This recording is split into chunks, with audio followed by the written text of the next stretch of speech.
नमस्कार, जय हिंद, वंदे मातरम दोस्तों। स्वागत है आप सभी का हमारे यूट्यूब चैनल स्टडी पॉइंटर्स में। तो सीटेट एग्जाम जनवरी 2024 के लिए एक और इम्पॉर्टेंट क्लास हम आपके लिए लेकर आ चुके हैं और ये क्लास होने वाली है ईवीएस की एनसीईआरटी बेस्ड ये क्लास होने वाली है। और यहाँ पर हम डिस्कस करने वाले हैं फैमिली के बारे में, यानी कि परिवार के बारे में। तो परिवार से बनने वाले जितने भी प्रश्न हैं यहाँ पर हम देखने वाले हैं। सबसे पहले हम कॉन्सेप्ट आपका क्लियर कराएंगे और उसके बाद जो एमसीक्यू आपसे यहाँ पर पूछे जाते हैं उनको यहाँ पर हम क्लियर कराने वाले हैं। तो वीडियो को आप लोग बहुत ही ध्यान से देखिएगा। चैनल से पहली बार जुड़े हैं तो चैनल को सब्सक्राइब कर लीजिएगा, बेल आइकन को प्रेस कर लीजिएगा, जिससे कि आने वाली वीडियो का नोटिफिकेशन आपको समय से मिल सके। तो चलिए शुरू करते हैं आज का इम्पोर्टेंट लेक्चर। सबसे पहले यहाँ पर हम जानेंगे कि परिवार यानी कि फैमिली का अर्थ क्या होता है। ठीक है, तो परिवार को हम अंग्रेजी में फैमिली कहते हैं, ये बात तो सभी को पता होगी। ठीक है, परिवार को अंग्रेजी में हम यानी कि इंग्लिश में हम इसको फैमिली कहते हैं। और ये जो आपका फैमिली शब्द है इसकी उत्पत्ति कहाँ से होती है, ये क्वेश्चन आपसे पूछा जाता है। तो जो आपका फैमिली शब्द है इसकी उत्पत्ति होती है लैटिन शब्द फैमुलस से। किससे होती है? जो आपका लैटिन शब्द है फैमुलस, इससे जो है फैमिली शब्द की उत्पत्ति होती है। ठीक है, जिसका उपयोग माता पिता, बच्चों, नौकरों और दासों के समूह के लिए किया जाता है। साधारण अर्थ में विवाहित जोड़े को परिवार का नाम दिया जाता है। अगर हम साधारणतया बात करें तो जो विवाहित जोड़े होते हैं, जिनकी शादी हो जाती है, जो विवाहित जोड़े होते हैं, इनको हम परिवार के नाम से जानते हैं। ठीक है, क्लियर हो गया? आगे चलते हैं। अब बात करते हैं परिवार की परिभाषा के बारे में। यहाँ पर 1 से 2 परिभाषाएं आपसे भी यहाँ पर पूछी जाती हैं एग्जाम में। तो पहली परिभाषा यहाँ पर हम देखेंगे माइकाइवर एवं पेज के अनुसार इन्होंने जो है परिवार को कैसे यहाँ पर परिभाषित किया है। परिवार पर्याप्त यौन संबंधों द्वारा स्थापित एक समूह है जो बच्चों के जन्म और पालन पोषण की व्यवस्था करता है। तो ये बात बोली गई थी माइकाइवर एवं पेज के अनुसार। ठीक है, याद कर लीजिएगा, परिवार जो है पर्याप्त यौन संबंधों द्वारा स्थापित एक समूह होता है और जो बच्चों के जन्म और पालन पोषण की व्यवस्था करता है। तो इन्होंने परिवार की ये परिभाषा दी है। ठीक है, अब चलते हैं आगे। लूसी मेयर के अनुसार देखते हैं परिवार की परिभाषा क्या है। तो लूसी मेयर ने यहाँ पर बोला है कि परिवार एक गृहस्थ समूह है। ठीक है, पहली ही लाइन आपको याद रखनी है, परिवार क्या है? एक गृहस्थ समूह है जिसमें माता पिता और बच्चे एक साथ रहते हैं। इसका मूल रूप में दंपत्ति और उनकी संतान रहती हैं। ठीक है, तो परिवार एक गृहस्थ समूह है, ये बोला है लूसी मेयर ने। इसमें कौन कौन रहते हैं? माता पिता रहते हैं और उनके साथ साथ उनके बच्चे भी रहते हैं। ये बात बोली गई है लूसी मेयर के अनुसार। ठीक है, क्लियर हो गया? थोड़ी सी और बात हम आपको बता दें, समाजशास्त्रियों के अनुसार यहाँ पर जो परिवार है इसमें क्या बताया गया है कि पति पत्नी और बच्चों का होना अनिवार्य होता है। जो परिवार होता है उसमें पति पत्नी का होना अनिवार्य है और बच्चों का, इन तीनों का होना अनिवार्य होता है, तभी एक परिवार बोला जाएगा। ठीक है, तो इतनी बात आपको समझ में आई। एक तो हो गया पति प्लस पत्नी और प्लस यहाँ पर बच्चे। ठीक है, अगर ये तीनों चीजें हैं तभी इसको हम परिवार बोलेंगे। ठीक है, क्या बोलेंगे? परिवार बोलेंगे। अगर पति पत्नी और बच्चों में से कोई एक का अभाव है तो ये परिवार नहीं बोला जाएगा, इसको हम केवल गृहस्थ बोलेंगे। ठीक है, ये बात भी आप लोग याद रखिएगा। अगर तीनों लोग हैं, पति पत्नी हैं और उनके बच्चे हैं, तो ये परिवार बोला जाएगा। अगर इन तीनों में से किसी एक का अभाव है तो ये परिवार ना बोला जाएगा, इसको हम गृहस्थ बोलेंगे। ठीक है, तो इसीलिए कहा जाता है कि सभी जो परिवार होते हैं वो गृहस्थ तो होते हैं, लेकिन सभी गृहस्थ परिवार नहीं होते हैं। ठीक है, तो ये सेंटेंस अपने दिमाग में बिठा लीजिएगा। कभी कभी एग्जाम में ऐसा क्वेश्चन बनता है कि परिवार जो होते हैं वो गृहस्थ तो होते हैं, लेकिन जो सभी गृहस्थ होते हैं वो परिवार नहीं होते हैं। ठीक है, क्लियर हो गया? तो अब आप लोग जान गए कि परिवार किसे कहते हैं और गृहस्थ किसे कहते हैं। ठीक है, आगे चलिएगा। अब बात करते हैं परिवार के प्रकार के बारे में। तो परिवार जो है बच्चों 2 प्रकार के होते हैं, सभी को पता होगा। एक होता है एकल परिवार जिसको हम न्यूक्लियर फैमिली बोलते हैं और दूसरा होता है संयुक्त परिवार जिसको हम ज्वाइंट फैमिली बोलते हैं। ठीक है, एकल परिवार और संयुक्त परिवार, तो ये 2 प्रकार आपके होते हैं परिवार के, यानी कि फैमिली के। अब चलते हैं आगे। अब बात करते हैं एकल परिवार के बारे में। तो यहाँ पर लिखा है कि वह परिवार जिसमें पति पत्नी और उनके अविवाहित बच्चे शामिल हों एकल परिवार कहलाता है। ठीक है, तो यहाँ पर आपने क्या देखा? पति है, पत्नी है और उनके जो बच्चे हैं वो अविवाहित हैं, यानी कि अभी इनकी शादी नहीं हुई है। ठीक है, तो ऐसे परिवार को हम लोग एकल परिवार बोलते हैं। दूसरा है संयुक्त परिवार, ज्वाइंट फैमिली देख लेते हैं।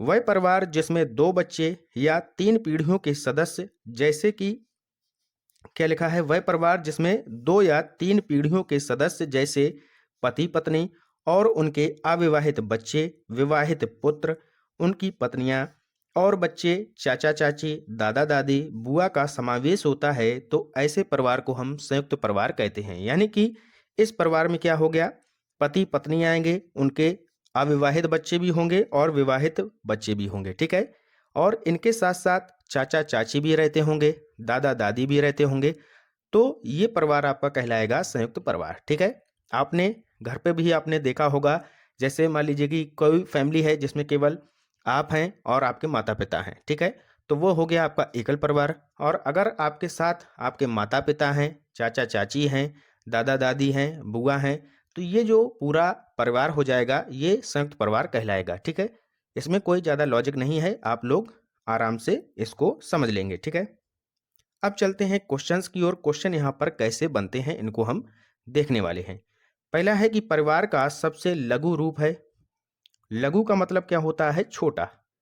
तो जो परिवार की सबसे छोटी इकाई हो जाएगी, यानी कि परिवार हमने आपको बताया 2 प्रकार के होते हैं। ठीक है, एक होता है एकल परिवार जिसमें माता पिता और उनके अविवाहित बच्चे रहते हैं।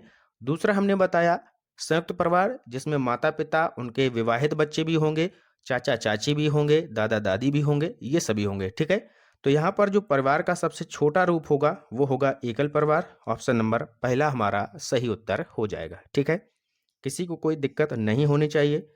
अगला क्वेश्चन देखिएगा, परिवार शब्द अंग्रेजी शब्द फैमिली का हिंदी रूपांतरण है। फैमिली शब्द की उत्पत्ति लैटिन भाषा के किस शब्द से हुई है? तो अभी हमने आपको कॉन्सेप्ट में बताया था कि जो फैमिलस शब्द है, ये जो लैटिन शब्द है, इससे ही यहाँ पर फैमिली शब्द की यहाँ पर आपकी उत्पत्ति हुई है। ठीक है, तो ऑप्शन नंबर दूसरा यहाँ पर आपका राइट आंसर हो जाएगा।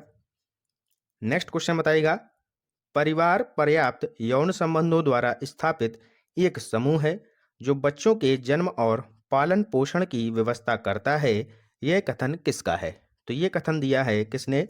मैकाइवर एवं पेज ने। ठीक है, तो ऑप्शन नंबर सी आपका करेक्ट आंसर हो जाएगा। ठीक है, नेक्स्ट क्वेश्चन बताइएगा, परिवार एक गृहस्थ समूह है जिसमें माता पिता और बच्चे एक साथ में रहते हैं। इसका मूल रूप में दंपत्ति और उनकी संतान रहती है। यह मत किसने दिया? तो अभी हमने आपको बताया था, ये परिभाषा दी गई है किसके द्वारा? लूसी मेयर के द्वारा। ऑप्शन नंबर बी यहाँ पर आपका करेक्ट आंसर हो जाएगा। ये दोनों परिभाषाएं आपकी बहुत इंपॉर्टेंट हैं, इनको आप लोग याद रखिएगा। ठीक है, नेक्स्ट क्वेश्चन बताइएगा, परिवार कितने प्रकार के होते हैं? बहुत ही सिंपल है, एक होता है एकल परिवार और एक होता है संयुक्त परिवार, यानी कि 2 प्रकार के परिवार होते हैं। तो ऑप्शन नंबर तीसरा आपका करेक्ट आंसर हो जाएगा। ठीक है, अगला क्वेश्चन है, बच्चे को समाजीकरण का पहला पाठ कहाँ से प्राप्त होता है? कोई बच्चा है तो उसको जो समाज का ज्ञान होता है, ये पहला पाठ कहाँ से प्राप्त होगा? ये होगा परिवार से। ऑप्शन नंबर ए यहाँ पर राइट आंसर हो जाएगा। बहुत ही सिंपल क्वेश्चन है।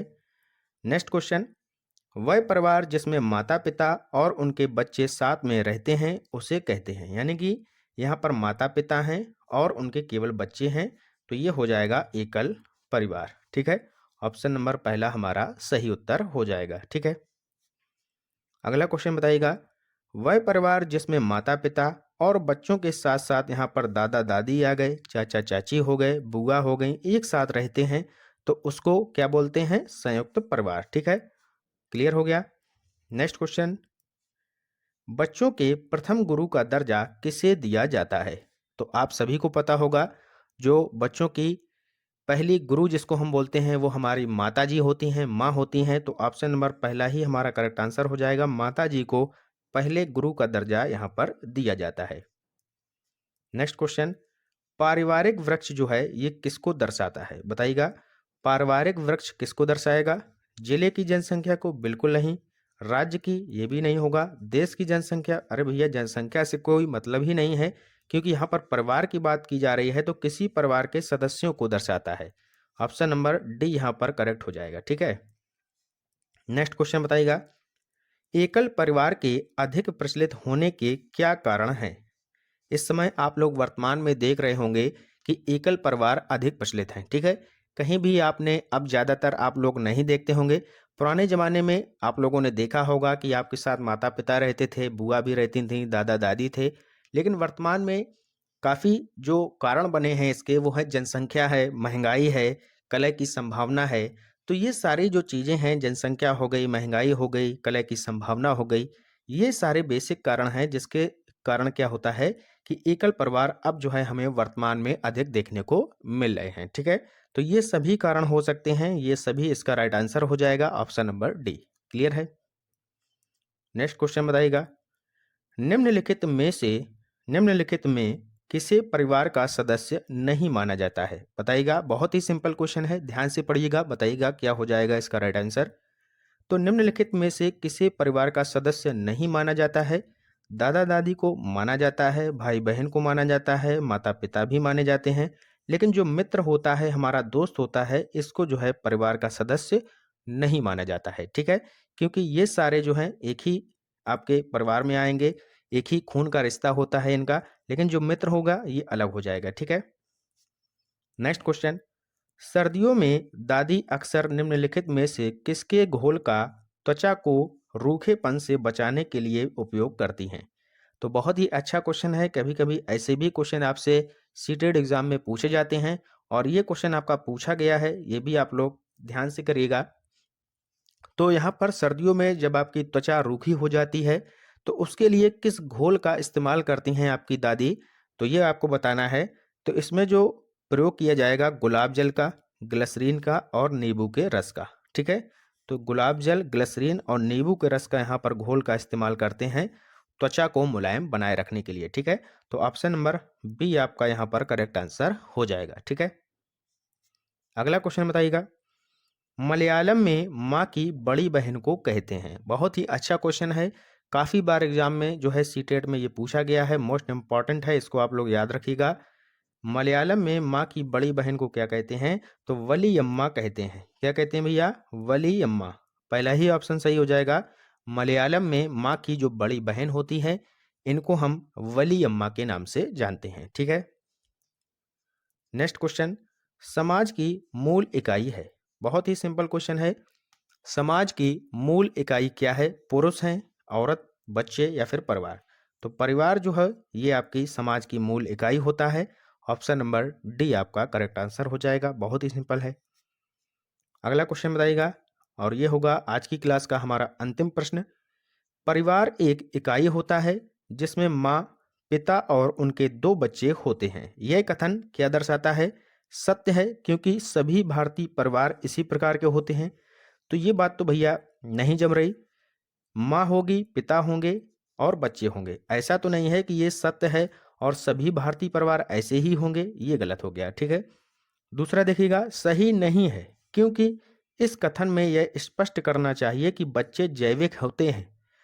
अब यहाँ पर ये देखिए, बच्चे जैविक होते हैं, इसका तो कोई मतलब ही नहीं है। बच्चे जो होंगे वो जैविक तो होंगे, ठीक है। तो ये भी गलत हो जाएगा। तीसरा ऑप्शन दिया है कि सही नहीं है, क्योंकि परिवार कई प्रकार के होते हैं। ये बात तो सही है, परिवार जो है कई प्रकार के होते हैं, एकल परिवार हो गया, संयुक्त परिवार हो गया, ठीक है। तथा परिवार का केवल एक ही प्रकार में वर्गीकरण नहीं किया जा सकता। तो ये बात सही है, यानी कि यहाँ पर जो लिखा है कि माता पिता और उनके बच्चे होते हैं, ये जो है सही नहीं है। यहाँ पर संयुक्त परिवार भी होते हैं, ठीक है। तो ऑप्शन नंबर सी हमारा राइट आंसर हो जाएगा। आगे चलते हैं। तो ये था हमारा आखिरी क्वेश्चन आज की क्लास का, और इसी के साथ हम यहाँ पर अपना लेक्चर समाप्त करते हैं और मिलते हैं नेक्स्ट इंपॉर्टेंट लेक्चर के साथ। तब तक के लिए आप लोग पढ़ते रहिए और आगे बढ़ते रहिए। जय हिंद, जय भारत।